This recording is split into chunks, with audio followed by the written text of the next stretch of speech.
This is Gangrel, and you're banging and banging, listening to the Solo Monster. So low monster, so low monster, so low monster, so low monster, so low monster, so low monster, so low monster, so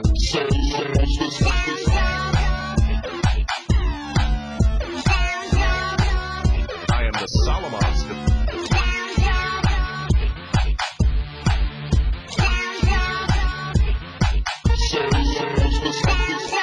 Big shout out to Scott Silbernagel, one of our loyal Sound Off followers, for getting former WWE superstar Gangrel on video, giving a shout out to yours truly, which is what you heard there at the top of the show. Video is also up on my YouTube channel, The Solo Monster. It's my username there. The Brood was a badass faction back in the day, and Gangrel had a pretty kick-ass entrance himself, and I do miss those days. This is episode 222, by the way, of the Solo Monster Sounds Off here on SEScoops.com. It is Sunday, June 10th, 2012. I am the Solo Monster. I also want to give a shout-out at the top here to another fan of the show, Steve Willeret, who works as a professional illustrator. In his spare time, Steve has drawn pictures of a ton of different wrestlers from over the decades, including Dick Murdoch and Magnum TA, Roddy Piper, CM Punk, Daniel Bryan, Hulk Hogan, and everybody in between. You can find them all on his blog, battleroyalwithcheese.blogspot.com. That's Battle Royale with an E at the end. With cheese is with a Z, not an S. So again, that's battleroyalwithcheese.blogspot.com. Or you can go to facebook.com/battleroyalwithcheese. He's got a page up there as well. The guy is ultra talented, and now you can add yet another legend to his list, me. That's right. In celebration of today being the 2-year anniversary of our Facebook profile page, I have posted his illustration of yours truly with the old WWF Winged Eagle title belt, no less, which looks much better than this supposed new championship they're debuting soon. So check it out. I put it up on Facebook. The champ is here on Facebook. I was blown away by it when he showed it to me. I just love it. So head over there right now and check it out. Then check out Steve's blog. So big thanks to him. I really do have the best fans in the world. You guys rock. By the way, I caught the Manny Pacquiao-Timothy Bradley fight last night from Vegas. What a load of horseshit that was. Fight goes to a decision that should have been an easy victory for Pacquiao, and they give it, and Pacquiao's title, no less, to Bradley. I mean, I was half expecting to look over by the judges' table and see John Laurinaitis sitting there with David Otunga next to him. I mean, I'm no fan of Manny Pacquiao. Just based on what I've seen and read about the guy, he comes across as a bit of a prick to me. And I don't know what the hell was going on when he disappeared from his dressing room and was holding up the fight, apparently to watch the end of the Celtics Heat game or something. But he won that fight. And for the judges to give it to Bradley is just yet another example of why MMA, even at a time when it's not as popular as it was, say, 3 or 4 years ago, has long passed boxing by. You know, boxing is a great sport in and of itself, and I mean, it's been around for just decades and decades with tons of legendary fighters. The sport itself is great, but it's been corrupted by seedy, slimy, skeevy old men with virtually no stars left to speak of. I mean, one is sitting in jail, and the other one lost a fight that most people think he should have won. Why would anyone want to plunk down money and invest in a 12-round fight whose outcome has already been predetermined? Even pro wrestling fans don't want to plunk down money these days on pay-per-view matches that they already know are predetermined. I mean, in theory, you could do the rematch in November. You know, Pacquiao wins his belt back, and that sets up the Mayweather fight for next year. But to me, it doesn't matter. The fix is in. You know, don't insult your audience, because when you do, all you're going to do is alienate them and chase them away. Just ask WWE. We'll get to WWE later, by the way. I want to talk about TNA first, since they have a pay-per-view tonight. And because for the second week in a row, Impact was a better show than Raw, and they deserve praise for that. Bizarro Land indeed. TNA Slammiversary is tonight on pay-per-view. They're, of course, celebrating their 10-year anniversary this year. Actually, this month, I think, TNA is. And it is tonight on pay-per-view from the DFW Metroplex in Dallas, Texas, which is notable in that it is not the Impact Zone. No offense to the people in Orlando, but TNA on the road in new buildings and new venues in front of new fans, I think is a good thing. And apparently, based on what Dixie Carter had to say on Twitter, TNA may end up tonight with their biggest crowd of any U.S. show they've ever had, which I think the current record may have been that first Base Brawl show here in Brooklyn 2 years ago, which had close to 6,000 people. There were a lot of people there. I was among them in the baseball stadium, which fits. It's a minor league baseball team, but for a minor league stadium, it's pretty big. It fits a capacity of about 7,500, although with standing room only, they've had close to 10,000 people there. And TNA had about 6,000 people for that show. If it wasn't 6,000, it was pretty close. So I think that might still be the record. I could be wrong. And if Dixie is to be believed, they may break that tonight, which would be nice to see. So there is that. Now, speaking of Dixie Carter and Twitter, she also mentioned a couple days ago on Twitter that Christian would be joining them for the show. Although she never actually said he would necessarily be on the pay-per-view, she actually said he would be in Dallas. Would Christian Cage, as he was known in his TNA days. Of course, Christian is currently on the active WWE roster. He is the reigning Intercontinental Champion. And this has to do with the whole negotiation to allow Ric Flair to be at the Hall of Fame back in April. And obviously this is what TNA got in exchange for Ric Flair's participation in the Hall of Fame. My sense is that Christian may only be there in Dallas to film some stuff backstage for an upcoming DVD release. Clearly they were not allowed to mention his appearance on TV on the Go Home show. At least I hope not, because if they were, it would have been kind of dumb, I think, for them not to say something on Impact on Thursday about Christian being there. And they did not. They didn't mention anything. It was just Dixie's tweet. Now they have it up on the TNA Wrestling website as well. So whether he actually shows up on the show, my sense is that if he shows up on the show, I don't know that he would get an entrance and actually be introduced like that. He may just be shown in the crowd, kind of like Robbie from the Highlanders was many years ago, for which he got in big trouble for that. But we'll see. We'll see what they do, if anything, with Christian tonight. If he's not on the pay-per-view, I would not be shocked. But he is in Dallas or on his way. And it's an interesting situation because I can't really remember a time where a WWE contracted star was allowed to be on another wrestling show, aside from perhaps the whole deal with Taz back in 2000, when that was a very bizarre situation in that you had Taz, who at the time was a contracted WWE talent, being allowed to participate in a championship match at an ECW show against a guy who was on his way to WCW. And so essentially Mike Awesome, who was then the champion, lost his title to Taz. So a WCW guy lost an ECW title to a WWF guy. It was a very bizarre situation. And so there have been very few situations like that over the years. And you can kind of lump this in with that. It's just a very bizarre deal. As far as the pay-per-view itself, just a quick rundown here of the card. Of course, on top it is Sting challenging for the TNA Heavyweight Championship against Bobby Roode. These men had a match on pay-per-view, I think, about 2 or 3 months ago, so this is not the first meeting. Obviously, they had a match on Impact a couple of weeks ago, Lumberjack match, where Sting made Bobby Roode tap out clean in the Scorpion Deathlock, and he beat Bobby Roode clean again in the finish of the main event on Impact this past Thursday night, which would lead one to believe that Bobby Roode is not going to lose 3 times in a row to Sting, at least I hope not. It's actually quite the sensible way to build up a match, where on television leading into it, if you insist on putting these guys in the same match against each other, which I'm not a big fan of, the challenger goes over to give the impression that he has the chance to win the championship on Sunday. It wouldn't make any sense at all if Bobby Roode was in there with Sting beating him every week, because then people, why would they buy the pay-per-view? So in this case, this would lead you to believe that Sting would win the championship. I don't expect that to happen. I hope not. I would expect Bobby Roode somehow, maybe through some chicanery or something, to go over on Sting and keep his title. We have Christopher Daniels and Kazarian against AJ Styles and Kurt Angle for the TNA Tag Team titles. Should be a very good match, considering the talent that's in there. And, of course, the storyline ongoing with Daniels and AJ, and I'll talk more about that in a second when I give my thoughts on Impact.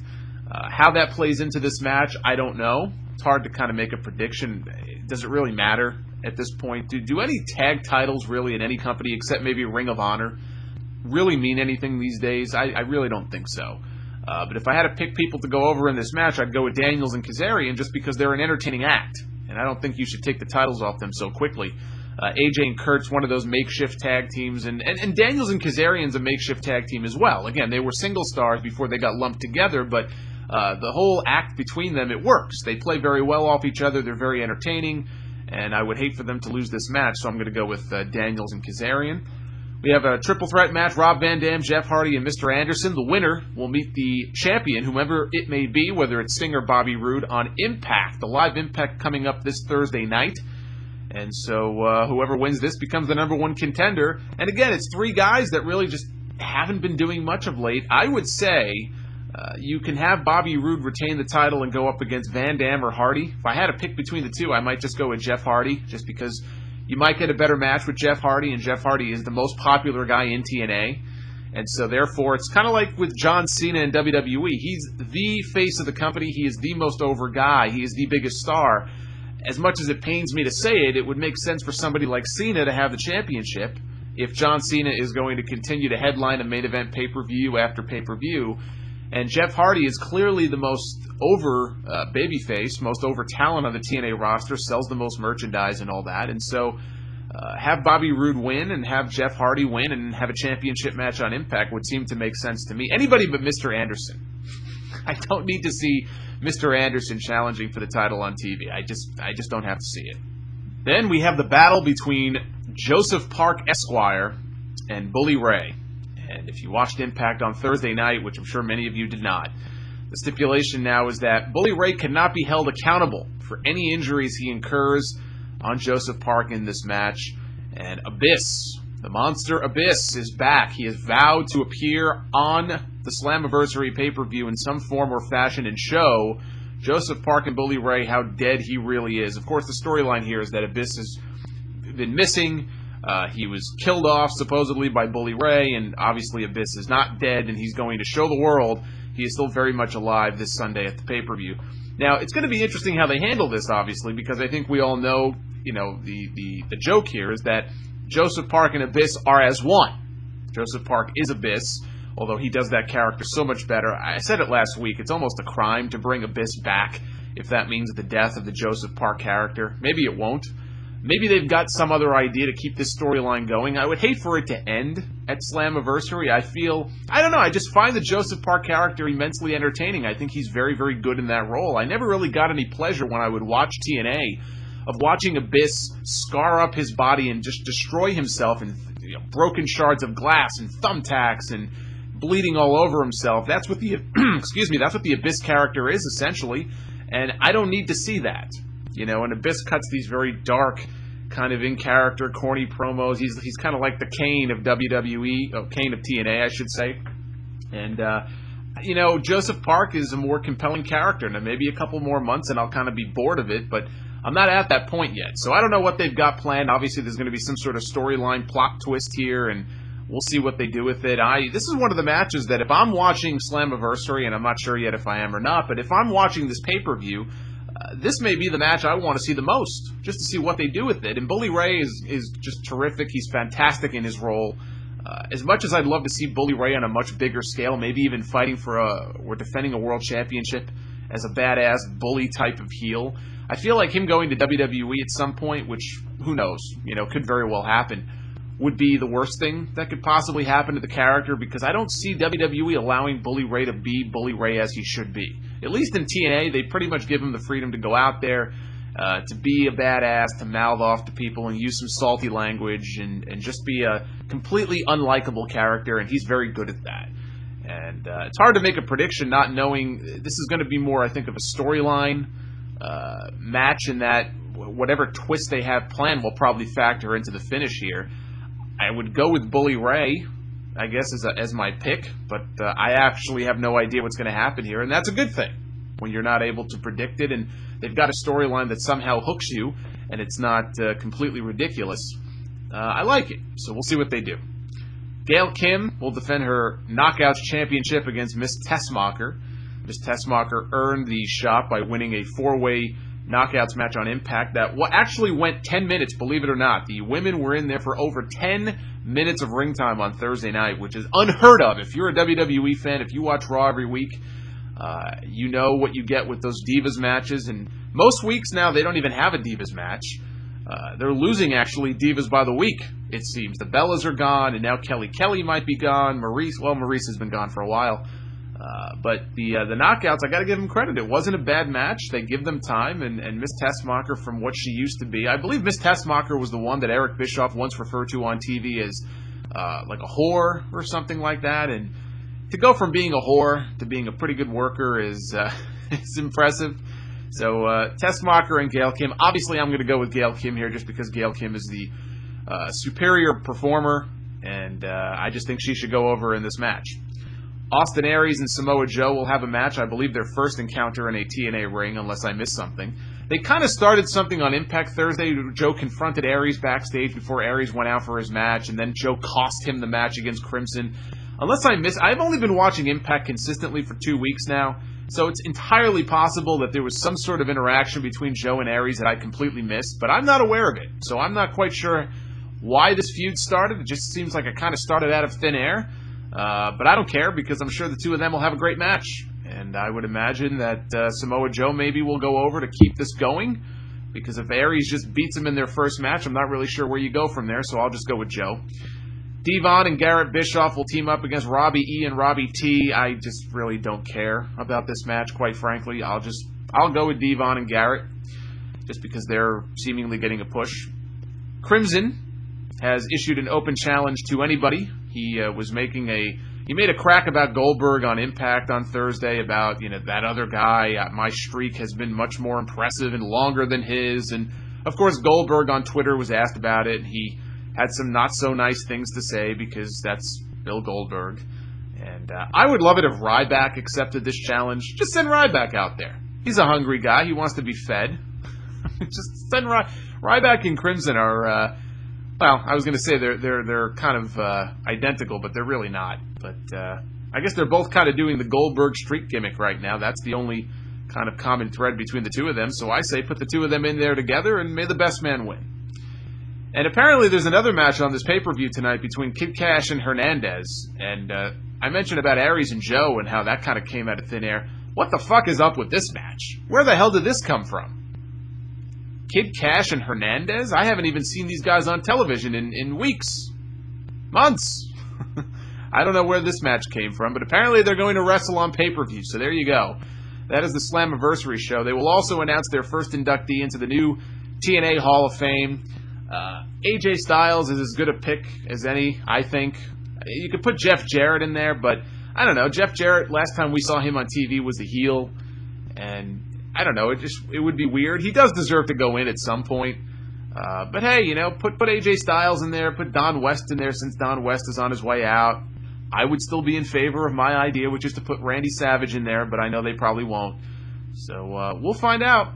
We'll find out tonight who the new inductee into the Hall of Fame is. Another Hall of Fame that has no physical building, so it's just kind of, it's in the air, is the TNA Hall of Fame. It's in the mind of Dixie Carter. I want to just talk about Impact for a second. I'm not going to go through the entire show. I just touched on some of the key things from the show on Thursday night, which I thought was another good show. Not perfect, but an enjoyable 2 hours that was not difficult for me to sit through. I had to DVR it. I'm a proud new DVR operator here at home. And Impact was the first show I DVR'd. It was a success, I am happy to announce. It did not get cut off, so I came home and watched Impact, and I enjoyed it. And I thought, again, it was a much better show than Raw, which I'll rant about in a second. But the other thing from Impact I did want to talk about was the storyline with Dixie Carter and AJ Styles, which is probably one of the most compelling storylines, probably the most compelling storyline in TNA, and perhaps in either TNA or WWE right now. I don't know where it goes, which, much like the Bully Ray Joseph Park angle, is a good thing. As long as they've got a decent payoff for it in the end. Because if this were Vince McMahon in WWE, they'd have this storyline, the direction it would go in would change 1,000 times, and therefore nothing would make any sense. And with TNA, it seems as though, anyway, they have a sense of where they're going to go with this. Now, that doesn't mean the storyline is perfect, of course. Why Christopher Daniels can literally physically assault Dixie Carter and shove her down like he did on Thursday night, why she wouldn't just fire him. I mean, is Christopher Daniels really like the John Cena or the CM Punk of TNA? Is it really going to make a damn bit of difference if you fire his ass? Of course not. So why she doesn't just fire him and get rid of him and or Kazarian is a little bit bizarre. I think they may have made mention of some sort of ironclad contract, unless I'm just making that up, which that is so played out. It's just such a cop-out to me. Anytime you want to do a storyline and it doesn't make any sense why this person is doing evil things and not getting fired or punished for it, you just say he has an ironclad contract. Why would Christopher Daniels, of all people, have an ironclad contract? I mean, he's a great worker, but what's so goddamn special about him that you would give him some sort of contract like that? You know, again, is he John Cena? Is he Randy Orton? Of course not. So that's kind of stupid. That part of it really doesn't make any sense to me. But for what they did on Thursday, the way they opened Impact, I thought was a really unique, kind of hot way to open the show. They showed some footage that did not air from when Impact the previous weekend did. They showed Dixie Carter on the warpath going backstage. And again, if you don't like Dixie Carter as a character, you're probably not going to like the storyline at all. And she's not a favorite of mine. But I'm just commenting on the storyline itself, which they've piqued my interest. They've gotten me involved in the storyline. And they showed Dixie backstage going into the production truck and, you know, confronting David Sahadi, who once worked in production for many years for WWE and was responsible for a lot of those great video packages that we used to see, 10 years ago. And she's reading him the riot act in the truck, and again, this is where the logical comes in, because she's threatening to fire him, and she's threatening to fire all these other people except the actual wrestlers that started this in the first place. So, but if you put that aside, if you just kind of brush that off for a second, while acknowledging that doesn't make any sense, this was compelling TV. I mean, this really was. And then they show Dixie in the ring, and she's about to reveal to the world exactly what's going on, and then the heels come out to interrupt, and Daniels kind of shoves her down to the corner. When she puts her hands on him, that brings out AJ to the ring, and people are going nuts. Then Dixie's husband, Serge, comes out. Serge works in a backstage capacity for TNA, and he comes out to comfort his wife, turns his attention to AJ, and wallops him right in the face. And I saw where some people were like, oh my god, I can't believe that AJ had to sell for Serge, a non-wrestler. It didn't bother me, just because it is realistic to think that if this were real, okay, if this were real, and Serge believed that Dixie was having an affair with this wrestler, and the wrestler was standing in front of him in the ring, you lose all of your inhibitions. Of course you're going to go after the guy, even if you yourself may get killed. It's not like he's going after Ryback or the Great Khali. He's going after AJ Styles. And I love AJ Styles. He's a great wrestler, but he's a small guy. I don't see where, a jilted husband would be afraid to go after AJ Styles. So he was angry. He slapped him in the face, and AJ went down. AJ got right back up. It's not like he had to lay on the ground selling it. And Serge walked off. That to me, more than anything else, is what didn't make sense. Because if this guy thinks AJ is sleeping around with his wife, one shot to the face, in my opinion, is not enough. And if nothing else, you would grab your wife and take her out of the ring. You wouldn't want your wife to be anywhere near this guy. But instead, all he did was he slapped him in the face once and then walked off. And AJ ended up leaving arm in arm with Dixie. So again, that part to me didn't make a whole lot of sense. But I'm going to give him the benefit of the doubt here, because aside from those little plot holes, I like this storyline. It's intriguing. It's interesting. I don't know where they're going with it. It gives AJ Styles something to do. Apparently the ratings, the quarter hours, bear out the fact that there is a genuine interest in this angle, and it puts AJ Styles in a top spot, even though he doesn't have the title. It puts him in a top spot right now when he deserves to have some of that spotlight shined on him after being pushed down for so long. So I just want to give TNA some credit for it, and just say that, if you haven't been giving Impact a chance, God knows for the longest time I didn't, because TNA had and still does, have a horrible reputation. I mean, you can only put on so many horrible TV shows for so many years before people just lose interest and they lose faith and they just refuse to go back. And in this case, I said when Impact went live, I was going to give them a chance. And I've watched 2 full episodes now, back-to-back consecutive weeks, and I've liked what I've had to see. And it's funny that a lot of this turnaround to the people that have been watching Impact for the last few months, they credit it with Vince Russo leaving. When Russo left, it seemed as though the show kind of changed for the better. It didn't happen overnight, but little things started to happen. They give things more time to breathe. They have a couple of key storylines that are developing, and you don't know where they're going to go, but they're kind of interesting. And it's funny how that works.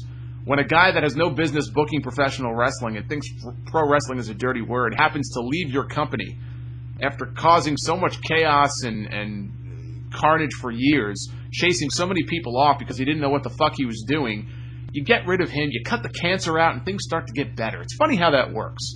So I would say give Impact a chance. Some people won't, and that's fine. And again, part of me is waiting for the other shoe to drop here. That's not me being a pessimist. That's just me being a realist.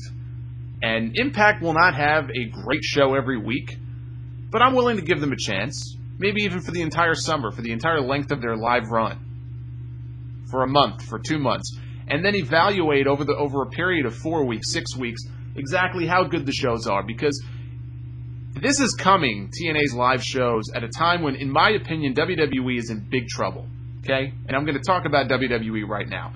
WWE's lack of good programming, in my opinion, at least on Monday nights, because Raw is their main show. So I'm judging it mostly by Raw and not so much SmackDown.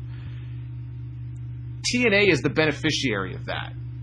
WWE's shitty shows could not have come at a better time, in my opinion, for TNA. The ratings may not bear that out because the numbers for TNA really haven't gone up in the last 2 weeks since they've gone live. They did better this week than they did last week, but it could not have come at a better time because I really think that there are, and I get emails from people who say, you know what, I've given up. That's it. I'm done. I'm not watching WWE anymore. Your podcast is the only link I have now to wrestling, or at least to the WWE product, because they have done such a fantastic job recently of chasing people away with their awful shows and their awful storylines, and the fact that they just don't seem to give a shit when it comes to the little things.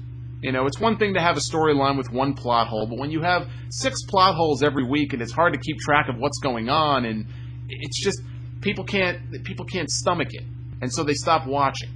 And a lot of people have turned to Impact strictly because they want to watch wrestling, but they just can't take WWE anymore, so TNA is the only alternative out there, and so they watch Impact. And I think what will happen is people will start to realize that, you know what, this TNA show ain't that bad, and if WWE doesn't improve, I really think they're in deep trouble. Not that TNA is going to suddenly overtake them. That's just not going to happen. But they're driving people away. And there's a lot of different reasons for that, and I'll talk about Raw in a second, but there's some other stuff going on. It has not been a good week for WWE. Let's talk about Randy Orton first. For an update on Randy Orton, of course, he was suspended. He's got about 40-something more days left to go. I don't think he'll be eligible to return until the end of July, but there's now talk that Randy Orton may not even be back in WWE. And I don't buy this, by the way. I'm not saying the reports of WWE meeting with Randy and things not going well is not true. I'm just saying, in the end, I cannot see WWE cutting bait with Randy Orton the way they cut bait, for example, with Kurt Angle, because they just felt Kurt Angle was a lost cause. They thought that he was going to probably drop dead one day.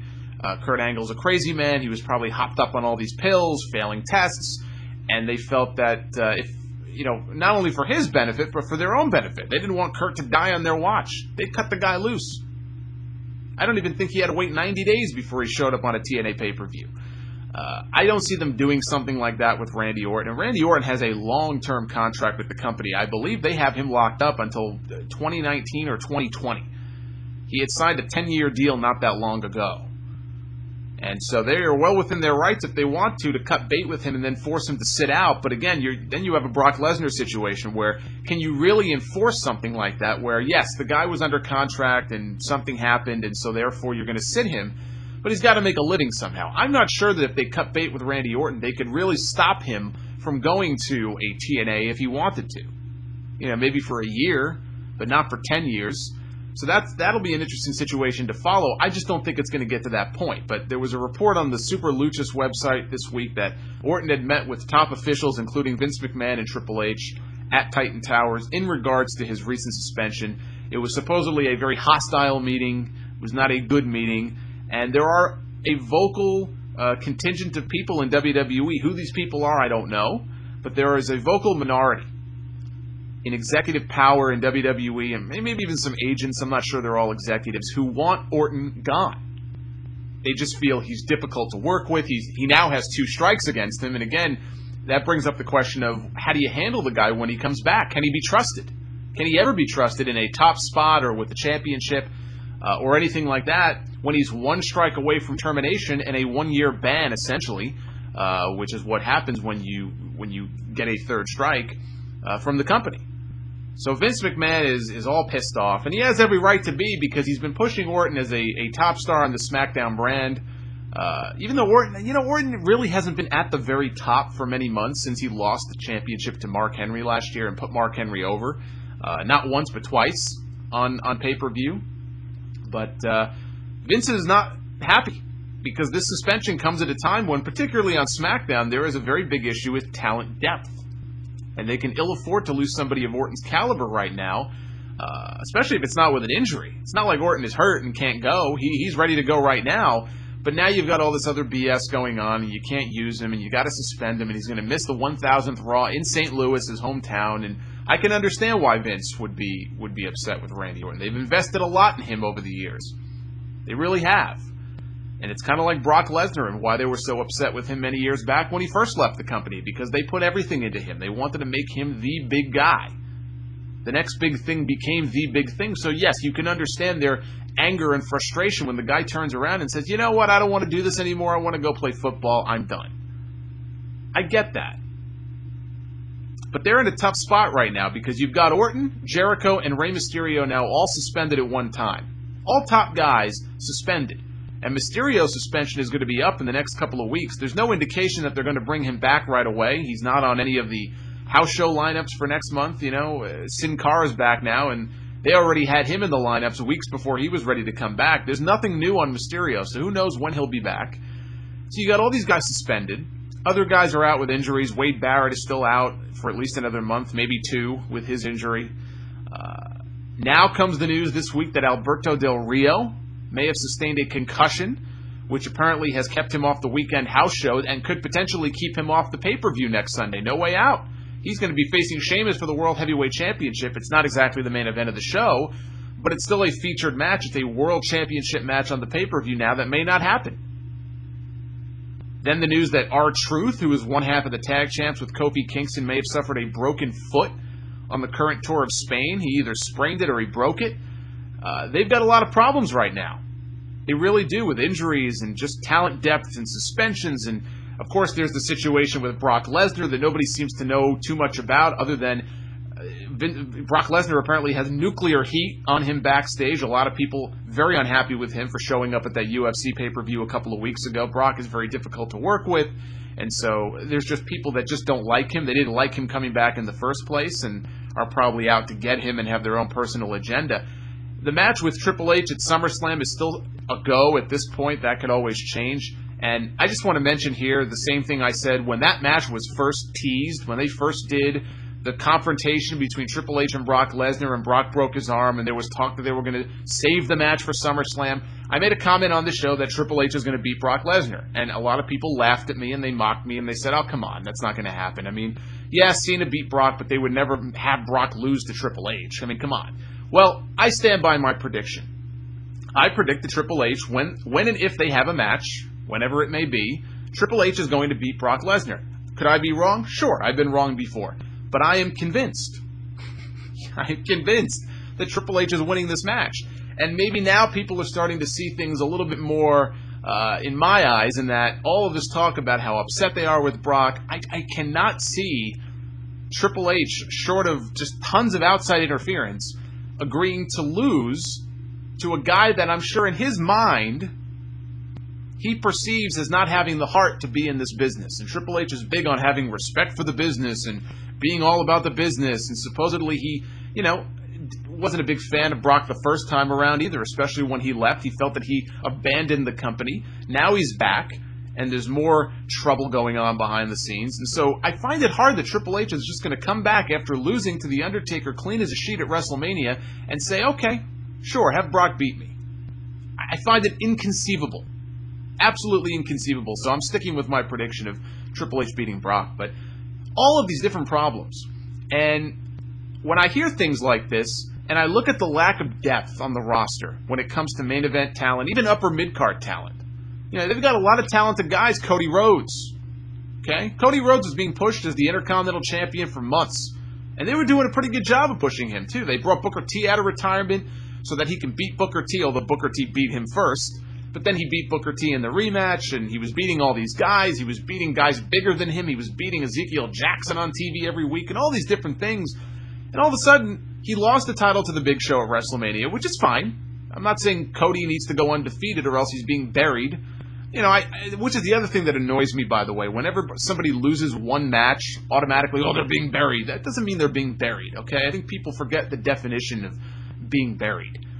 So Cody lost one match, no big deal. The problem is they followed that up by having Cody lose on TV every single week, okay? He loses far too often. He lost to Christian. So you have this going on where Cody Rhodes is a young guy being pushed well, and now he's losing all of his matches, and he's made to look like a jobber. And you've got a guy like Dolph Ziggler, who I know is a heel, okay? He's a heel, he bumps really well, he can sell for the good guys. Dolph Ziggler has something. People know it. Even regular wrestling fans who are not into work rate, and they're not on the internet all the time, okay? They look at a guy like Dolph, and they have to see that the guy has talent. And every single week, they do everything in their power to just beat this guy down. Week after week after week. I was just waiting for him to break away from Swagger, and they finally broke him away from Swagger and are putting him in singles matches, and all he does is lose. He loses on SmackDown, he loses on Raw. Lose, lose, lose. He is a loser. Okay, so they have the talent, but then they fuck the talent.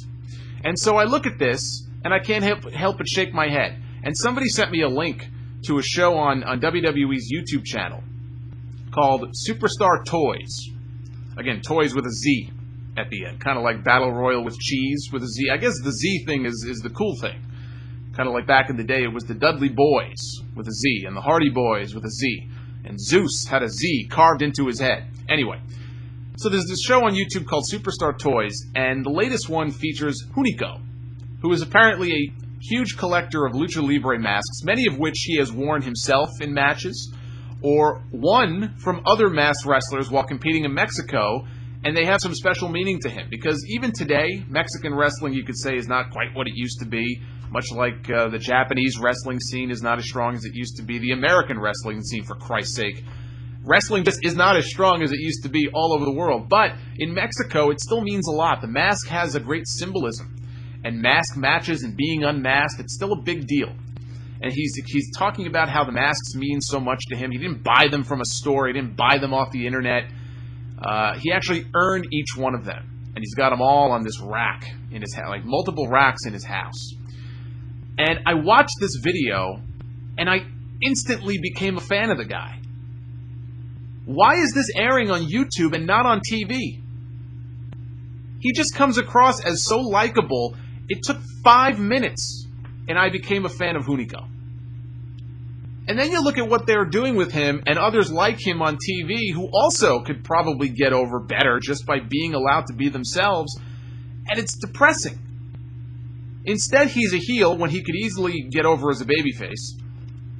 But what's worse is that he's the stereotypical Mexican hoodlum heel, vato, whatever the hell you want to call him, who comes out with Camacho riding a fucking bicycle that I guess we're supposed to think they stole from some little white girl with pigtails on the street.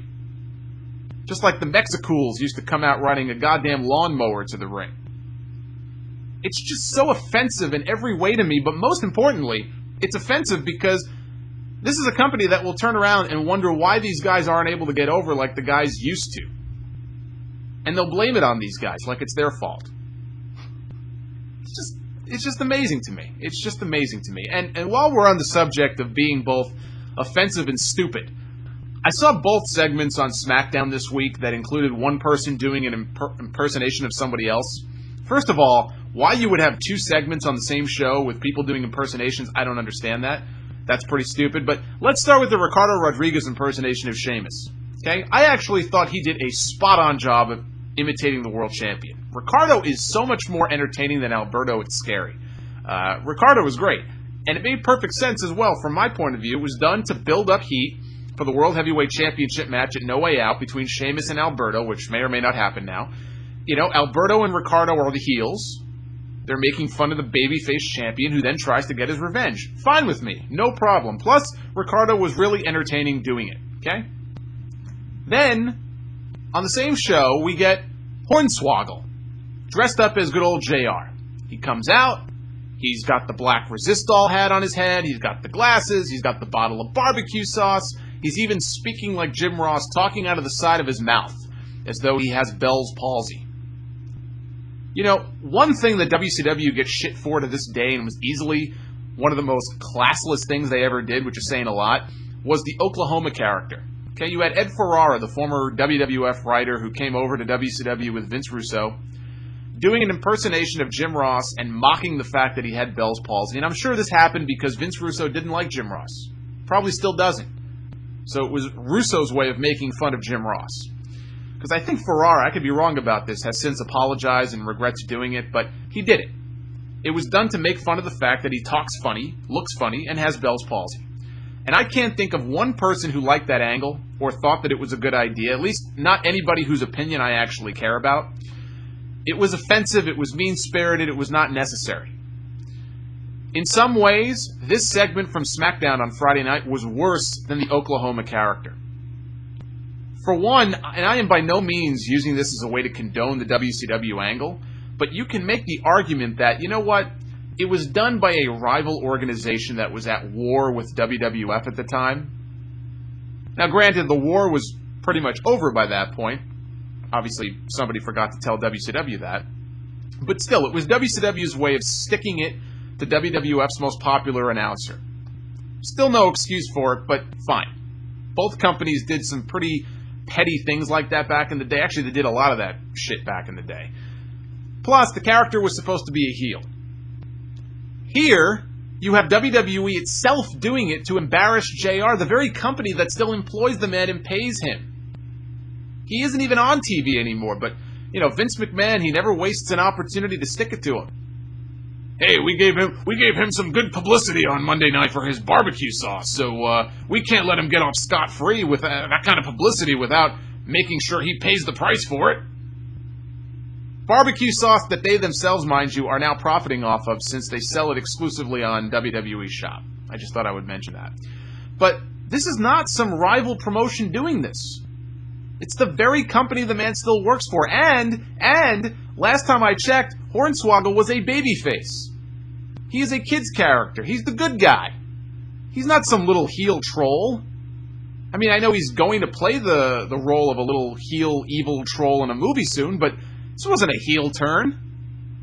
What is the purpose of him coming out and making fun of the man's Bell's palsy? Talking out of one side of his mouth.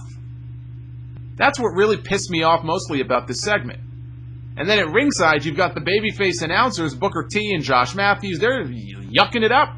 They're laughing. They're having a grand old time. And the only heel announcer, Michael Cole, of all people, is the one person not laughing. But everybody else is.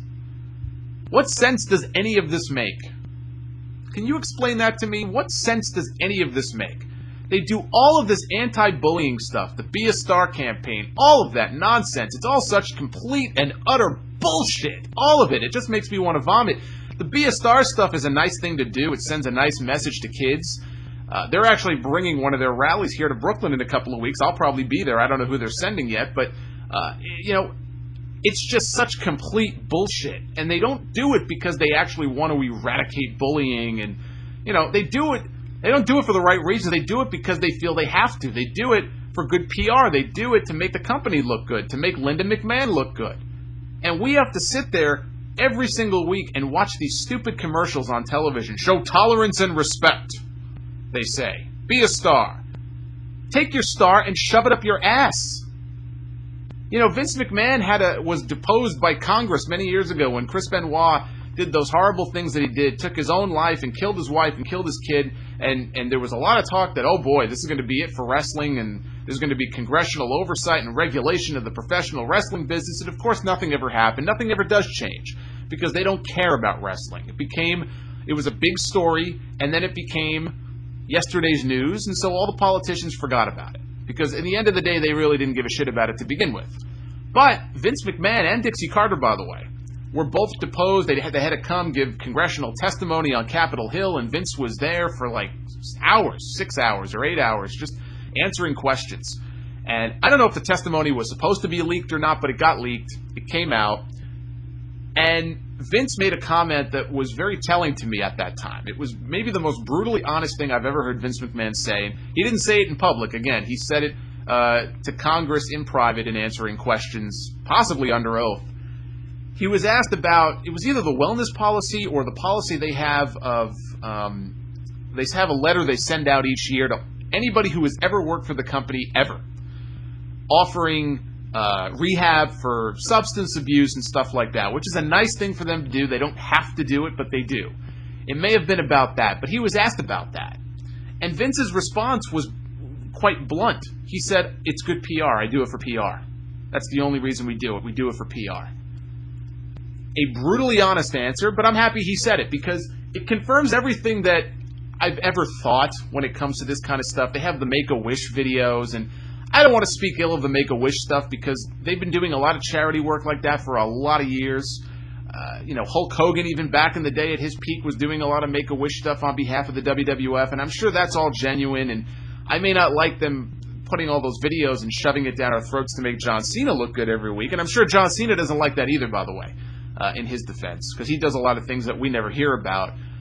He does a lot of good things and should be commended for it, but when it comes to stuff like, the be a star, anti-bullying, bullying is such a horrible thing, and you see them do this kind of shit on their television show week after week after week, and they make fun of people. Molly Holly has a big ass, and Mickie James has a fat ass, and Vicky Guerrero is a fat ass, and Natalia. I mean, I can give so many different examples of this stuff.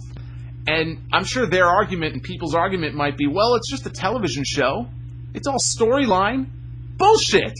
What storyline is the Jim Ross stuff? Especially when it's a babyface coming out and doing it. It's not like Michael Cole is putting on a fat suit and coming out there and making fun of JR. I can't be the only one that just is completely annoyed by this.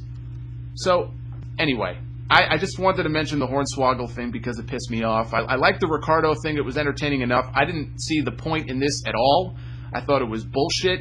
And at a time when they're wondering, and they're really panicking, because of the injuries and the suspensions, and the ratings are just going down. I mean, the ratings are plummeting for this company. And they'll have a rebound week and all that, but look at the base average for Raw now. I mean, before, you give it another 6 months, and it's going to be normal for Raw to get a 2.8. And there'll be a Raw 6 or 9 months from now that gets a 2.5, and they're going to freak out, and then Raw will shoot back up to a 2.8, and they'll be happy. That's the baseline now. I mean, that's kind of the peak that we've reached. It's not about a 3 or a 3.4 or a 3.5. Fewer and fewer people are interested in watching the product, and you wonder why. There's so many things that they could be doing. And look, there's a lot of things that are out of their control. They can't help it when somebody gets hurt. I mean, they can if they gave them more time off, but there are things that happen that are not the company's fault. People get hurt, people do something stupid, they take a drug they shouldn't take, and they get popped for it. I get that. But there's so many little things they can be doing to help get some of these other guys over. The Hunigo thing just jumped out at me. I don't expect Hunigo to ever be somebody that wrestles for a world championship, but for God's sakes, when the guy shows up on TV, I could care less.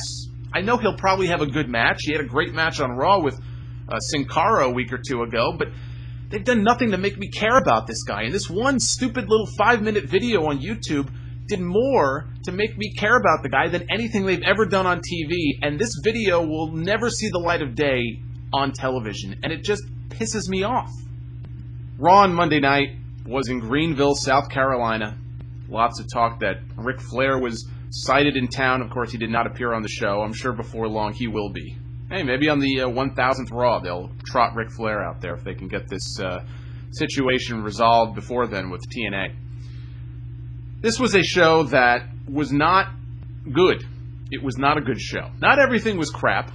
But again, it was what I would call a bad show, overall. Just not that enjoyable. Certainly not boring. I will give them that. It was not boring, but that by no means it was a good show. And there were the usual things that pissed me off, usual things that made no sense, mostly contained to the opening segment with Michael Cole and John Cena and that whole storyline, which I'm not a fan of. First of all, I have given Michael Cole credit on this podcast in recent weeks because I am not a fan of the over-the-top heel Michael Cole. I think we can all agree that he was so obnoxious he was turning people off. And then obviously Vince or somebody said something to him, and he's been more tolerable. And even at some of the recent pay-per-view shows and everything, he's put in some good performances. He can be a good announcer when he is allowed to be. And I've given him credit for that. I think at the last pay-per-view, maybe it was the Over the Limit show, I I went out of my way to comment on how good Michael Cole was in his role. Well, obviously Vince McMahon woke up on the wrong side of the bed that morning, or the bipolar Vince McMahon reared his ugly head. It was evil Vince back in the production truck on headset this week or something like that, and he told Cole to just revert back to his over-the-top, obnoxious, smarmy heel character, because Cole was intolerable on this show. He came in the ring, he was interviewing John Cena in the opening segment and giving Cena all the different reasons why the Big Show's behavior can be directly attributed to John Cena. It's all John Cena's fault that Big Show went nuts and was killing people on TV every week, because Cena didn't come to his defense. He didn't come to his rescue on that Raw when Laurinaitis fired him. And Cena's logic was, well, that's true, I didn't, but if I would have beaten Laurinaitis at the pay-per-view, then Big Show would have just been rehired back. And they're going back and forth with all this stuff. And, one thing that really struck me here was John Cena was making fun of John Laurinaitis' voice. I think this was when Laurinaitis came out and announced that Cena was going to have a match against anybody. And of course, in the end, Cena ended up picking Michael Cole. And Laurinaitis was on his best behavior because he was going to be evaluated. He made a comment about how everybody's job is being evaluated, everybody's under the microscope. Even though the segment that followed with David Otunga backstage, when Otunga told Laurinaitis that Vince was going to be back, and he played it off as though he was all surprised, but I don't know why, since he knew that he was being evaluated anyway. But nevertheless, Cena's out there making fun of Laurinaitis' voice, and I could have sworn that, after the last pay-per-view, he made it very clear, Laurinaitis did, that anybody who made fun of his voice would be punished and or fired for doing so. In fact, the Big Show was fired for that very reason. He was fired for making fun of John Laurinaitis' voice on an episode of Raw. That's what led to this whole storyline in the first place. So there's John Cena once again mocking his voice on television, and no mention was made of this. Of course, he wasn't fired. He wasn't even threatened because of it. It just never came up. And this is one of the things that really makes it very difficult to care. It makes it very difficult to give a shit about anything they say when it comes to these storylines or these stipulations. Michael Cole made a comment at one point, you can't touch an announcer. Really? When did that rule get instituted? I don't remember that rule ever being mentioned on the show. You can't touch an announcer? Since when? They just make shit up as they go along, and it doesn't matter because next week they're just going to forget it. Just like they did here. How comes John Cena's not fired? How come Sheamus, when he came running out that one week, when he also made a remark about nobody putting their hands on him or they'll be fired, and the very first thing that happens is Sheamus comes out from the back and barrels over Laurinaitis. He crashes right into him. And I know they addressed it on SmackDown, but it doesn't matter. They didn't say anything about why he wasn't fired. He should have been fired. Why wasn't he fired? That's why this whole thing about, I'm going to fire you if you do this, or you'll be fired. How can anybody take the firing stipulation seriously? Especially when it comes to John Cena, for crying out loud. It's just, why should I care? Give me a reason to care. Stop insulting me and making me think I'm a fucking idiot and I'm just going to forget. Oh, people will forget. They don't care. People do care. People want to care, and they make it impossible to because of stupid shit like this. So you have a storyline here, John Cena, the Big Show, all this bullshit, right? I don't care. I don't give a shit. And this is one of the reasons why. Because they'll say something one week and the very next week, they'll forget what they said. They'll change the rules as they go along. I don't care. So this whole segment to me was a waste of time. This whole storyline is a waste of time. I like the fact that the Big Show now has a mean streak. We've seen this a gazillion times. He's worked for this company for 148 years. He's gone back and forth, face and heel so many times. He'll go from being the monster to being the comedy figure to being the monster to being the comedy figure. Now he's back in monster mode, and that's fine. And God knows they need an unstoppable monster on the show since Brock Lesnar is nowhere to be found. But it doesn't matter, because in a month or two, he'll be right back to the way he was. So who gives a shit? And I don't care about any of this stuff. And then the fact that they set up this John Cena, Michael Cole main event match. That's the big main event for Monday Night Raw. And I was sure that the segment would do fine because, these kinds of crash TV segments tend to do well. Bizarrely enough, whenever Jim Ross is put in a match, which thankfully isn't that often, Jim Ross segments, Jim Ross matches, again, a non-wrestler, tend to do very well. So I was pretty sure that this segment would do better than Raw did the previous week when they did that 2.7, and they did. although not by much. The show this week did a 2.9, so they're still hovering under that 3.0 barrier, and good. I say deservedly so. I think the ratings should go lower. Maybe then they'll actually do something. So they do this match, and I want to skip ahead here to the end of the show. Actually, you know what? Before I do that, I have a couple of other comments. Let me just get this out of the way before I launch into that.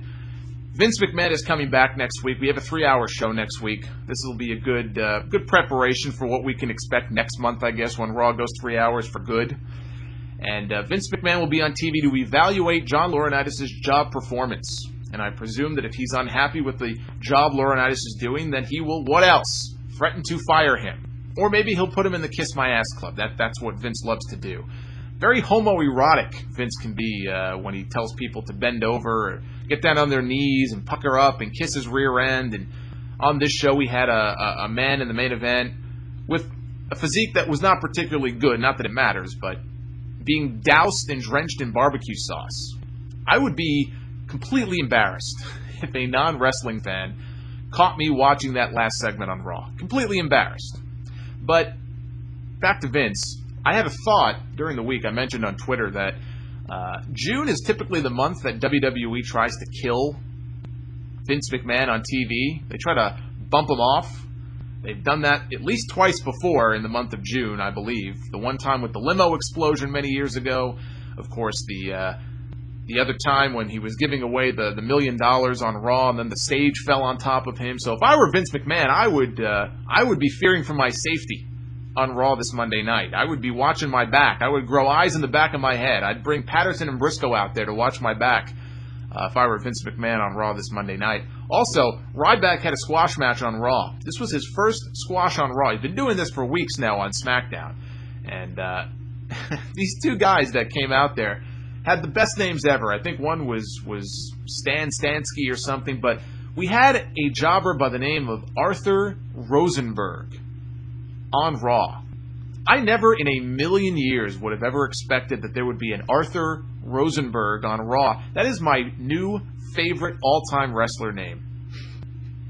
I thought Gene Snitsky was bad, but Arthur Rosenberg, wow, that was something else. Speaking of a non-wrestling friend watching the show, I actually talked to one who did catch part of Raw Monday night, and he actually enjoyed the Ryback squash. And I could see why, because he's in there throwing these guys around like they're nothing. And these days in WWE, you don't really have a lot of guys like that. You know, back in the day, big guys was kind of the order of the day. Everybody was big. It was a rare thing if you were small.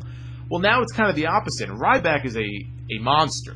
You know, how he is able to naturally maintain that physique, I'm not so sure about that. But he looks impressive. He throws guys around. This is what you should do with the guy. I made the comment a week or two ago that I think we've reached a point where he needs real opponents. How many goddamn squash matches can you do? But being that this was the first one on Raw, I think it's okay. And it was impressive. I mean, at one point he threw, I don't know if it was poor Arthur Rosenberg or not, but he threw one of these poor bastards so high in the air that on my 25-inch television, he went completely off the screen. I lost sight of the guy in the air. It was very impressive, and from one non-wrestling fan that I spoke to, he thought it was the coolest thing on the entire show. So they've got something with Ryback. You know, I do think he has the potential to be a top babyface killer guy, but you gotta cool it with the squash matches and get him in there with some named people at some point.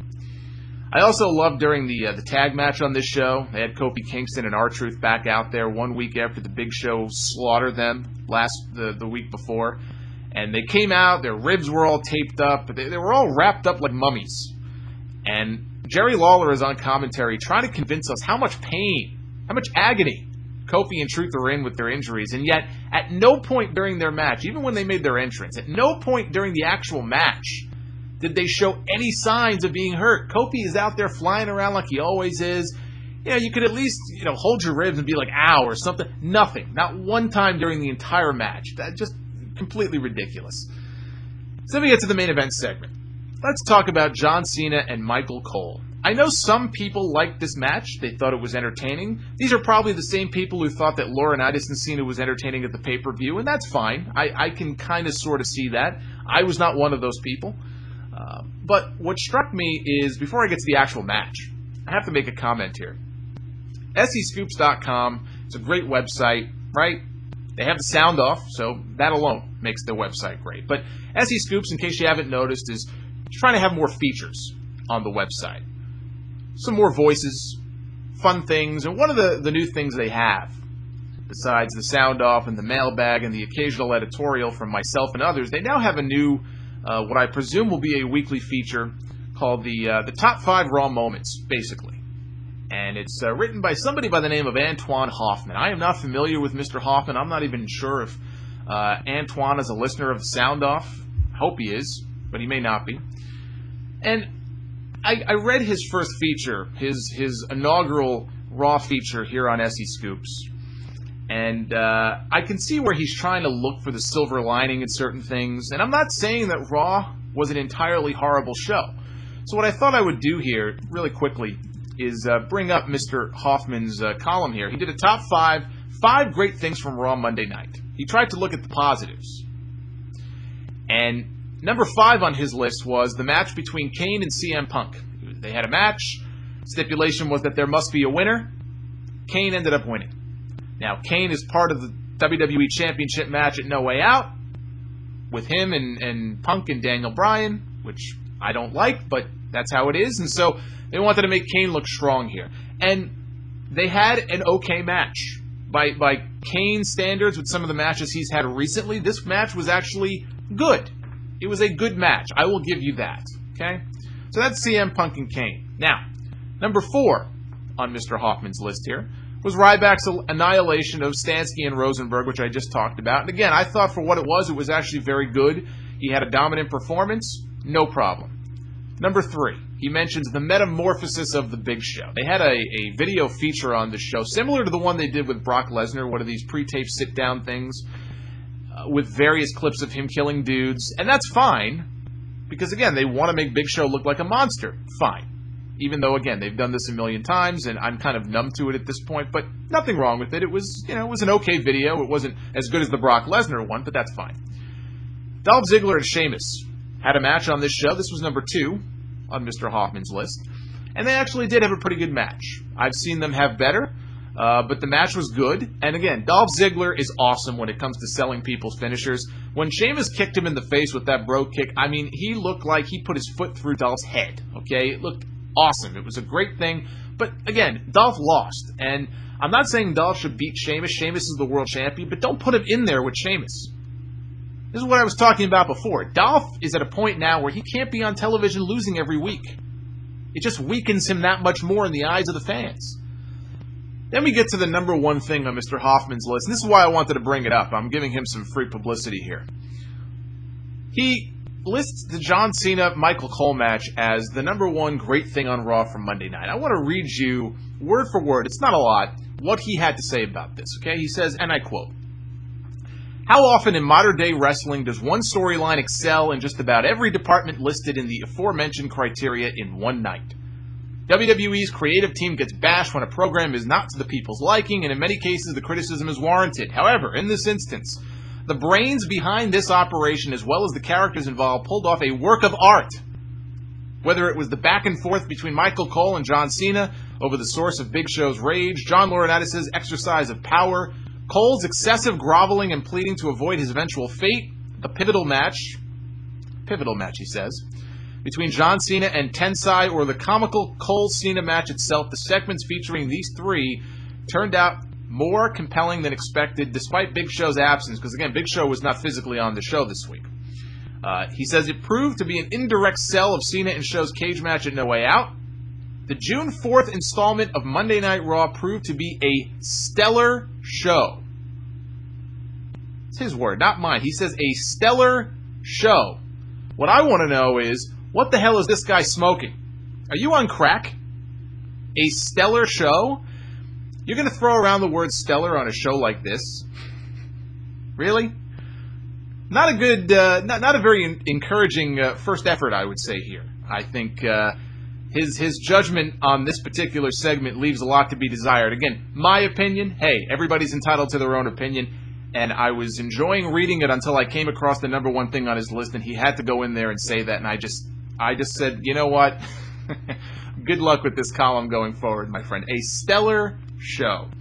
This segment on Raw Monday night in the main event was an abomination in every sense of the word. I mentioned before the fact that it's bad enough I have to sit here and watch another man, bare-chested, be covered in barbecue sauce and lathered in barbecue sauce. Michael Cole, of all people, being lathered in barbecue sauce. He's not exactly, GQ Man of the Year or anything like that. So that was bad enough. But this segment was a complete waste. And what makes it even worse, and I don't see a lot of people talking about this, one of the things that screwed John Cena over at the pay-per-view against Laurinaitis is the fact that he had the opportunity to beat him multiple times. And instead of beating him, he toyed with him. So in the end, he got fucked, and he lost. And he came out the next night, and his character was scripted to be all defensive and say, oh, there's a lot of people out there that say that I could have beaten him and I was too busy playing around. But what they don't realize is that the Big Show, if he was going to interfere, he would have interfered no matter what. And I made the argument that I would still like to see that jetpack that Big Show would have strapped to his back, since when he had Laurinaitis in the STF, Big Show was nowhere near ringside. They still have not provided, by the way, the aforementioned jetpack. I'm still waiting. So that was bad enough. But Cena already paid the price for fooling around and not just going ahead and beating the guy at the pay-per-view. Now, granted, there was a lot more at stake in that match, but still, here he is against Michael Cole doing the exact same thing. He's fucking around with the guy, he's making him apologize to Jim Ross and promote his barbecue sauce, and he's pouring barbecue sauce on him, and he's doing all these different things. And meanwhile, Tensai, who he beat in a match before this, comes back out, gives him the Baldo bomb, and he was a hair count away from losing again to a non-wrestler and being embarrassed on television. This time he kicked out. He ended up beating Michael Cole. But, again, the same thing. How stupid can one person be? Everything about this segment was fucked. There wasn't anything good about this. I didn't take pleasure in seeing Michael Cole be embarrassed because I've already seen Michael Cole be embarrassed. He had to kiss Jerry Lawler's foot, for Christ's sake. They toned down his act. He was a good announcer. I was giving him props. One night, all of a sudden, he's dialing it up again to the point where I almost muted the show at one point. And so I'm supposed to love the fact, he got embarrassed in the opening segment. He didn't get embarrassed. The company embarrassed itself. This was a complete waste of time. I watched this, and then I watched Impact. It's no wonder I thought Impact was such a good show. Because this is what I'm subjected to on Monday nights. This is what we're going to be in store for. 3 hours of this bullshit every week starting next month. Which was my biggest fear. There's so many different things they could be doing with those 3 hours. The cruiserweights and pushing more people. They're not going to do any of that, okay? If you think that they're actually going to suddenly change their whole mentality and they're going to start pushing all these people and not end the push after 3 weeks and things are going to be so much different, you're full of shit, okay? This is what we're going to see more of. And this show on Monday night, when Vince comes back 3 hours, this is going to be a litmus test. This is going to be a sign of what we're in for starting July 23rd. This sucked. How the hell anybody can call this show stellar when this was your main event? Like I said, you've got to be on crack. Man, I didn't realize how much WWE really got under my skin this week until I put my notes down and my thoughts together, and I recorded the show just now. Boy, did they piss me off this week. Let's get into the shout-outs. Let's calm things down a little bit here.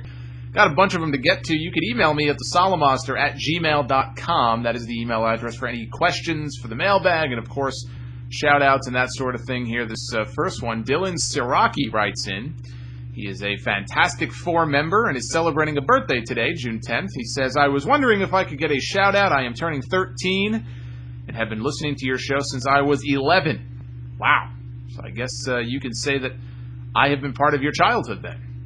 I'm like a mentor or something. That's a frightening thought. Happy birthday, Dylan. Liam from Leeds, England says he turns 20 today. Says, I would love to be mentioned for my lack of an accomplishment in that I simply lived for another 366 days. Leap year, he points out. Well, an honest man. He has nothing in particular to celebrate other than living another year. That's always a good thing. So happy birthday to Liam. Matt Terry writes in. He wants to know if he can have a shout-out for passing his freshman year of high school. Hell yes, you can. He also sent me a link to episode 18 of Are You Serious? That's the WWE YouTube show where Josh Matthews and Road Dogg watch and poke fun at some fantastically terrible wrestle crap clips. This episode included a classic clip from Nitro that I actually once talked about here on the Sound Off, where Sid Vicious walks out to the parking lot and finds his car flattened, thanks to Bill Goldberg.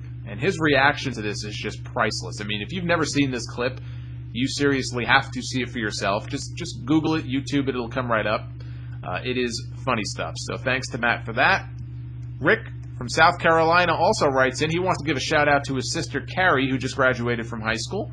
He says, I remember when she was into wrestling. She would run into the room when we got UPN for SmackDown. Oh, God, UPN. Remember those days.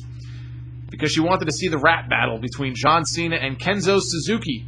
Looking back on it, it was probably not the greatest segment in the world, but one memory that I will look back on as being one of the bonding moments that I shared with my sisters. That's a nice thing for Rick to say. John from Corpus Christi, Texas, a listener since episode 16, writes in, when you met a few of the WWE stars in Miami, did you ask them if they ever listened to your show? And do you ever wonder if any of your loyal listeners are WWE talents? Also, can I get a super late marriage shout out from my wife, Valerie? Gonna leave some awesome feedback on iTunes, too. How are you, Valerie? Hopefully she's listening. With the interviews in Miami, it really was a bang-bang type of thing, one right after the other. We did have a chance to chat briefly with pretty much all the guys after each interview. We took some photos with them. It was a really cool time, but there really wasn't an opportunity to talk about that, nor do I think it would have been appropriate to bring it up at that time. As far as whether or not any WWE guys listen to the Sound Off, I hope not after this week's show. But I'm sure they listen to lots of different shows and lots of different podcasts, and especially with all the time they have on the road, I mean, you got to find something to listen to. That's all I'm really going to say about that. We're going to just leave it at that. Last thing I want to do here is I want to give another plug to Brendan Dando. He's got his own show, but he's been a fan of the podcast for the longest time. He is, I believe, down in Australia, I believe. He conducted an interview this past week with Jeff Jarrett, potential future TNA Hall of Fame inductee, one of the founding fathers of what is now Impact Wrestling. And you could find the link to his interview. It's an audio interview. It's up on YouTube. He wanted to know if I can give a plug to that. He says, appreciate your time and giving me 90 minutes of good listening each week. Well, thank you, Brendan. And the easiest way to find that video, by the way, if you just go to YouTube and type in Dando, D-A-N-D-O, Jeff Jarrett, it'll be the first thing that comes up. It says Australian interview with Jeff Jarrett, about 20 minutes long. Pretty cool stuff, so check that out. And that's going to do it for this week. I'm going to have to bypass some of the mailbag questions. I'm all ranted out here, just completely exhausted after that. That's what WWE does to me these days. I mean, maybe they'll turn it around, but I don't know. Their recent shows have not given me a lot of hope. And, that coupled with the bad luck they've had, it's bad times right now for WWE. Hopefully they'll turn it around, and I'll have some good things to say in the future here on this show. Email me your questions, though. I'm still answering them, and we'll probably have a mailbag back on the show next week. TheSolomonster@gmail.com is the email address for that. You can follow me on Twitter @Solomonster. Over 1,400 followers and counting. Friend me on Facebook, facebook.com/TheSolomonster. Don't forget to check out Steve Willeret's illustration that he did of the Solomonster. It is really good stuff. Again, really cool of him to do that. So leave him some love. You can check that out on Facebook. And subscribe to the show on iTunes. Type in the name of the show, click subscribe, automatically downloads for you whenever a new podcast is posted. It's the easiest thing in the world, and you can leave me some feedback there as well. If you do, I will give you a shout-out on the show. And my YouTube channel, the username is The Solomonster, all one word. I put that little Gangrel clip, which was cool of him to do, by the way. I put that on YouTube. You can check it out there. A lot of cool stuff, a lot of cool fans I've got listening to this show, doing all kinds of cool stuff. They're drawing pictures of me, and they're getting wrestlers to give me shout-outs, and really good stuff. So thanks for that. We'll be back next week with episode 223 of the Sound Off, talking the 3-hour Raw. We'll maybe have some Slammiversary thoughts and thoughts on whatever happens with TNA. They'll have another live show coming up on Spike at 8 p.m. on Thursday night. So we'll get into all that stuff next week. Until then, be well, stay safe. Thank you for supporting the show, and we'll see you right back here next week. Let me tell you something, fella. This is Joe from Northern Ireland. Hi, I'm AJ Grimaldo. And quite simply the fastest 60 minutes on the internet. The Solomonster sounds off on SEScoops.com.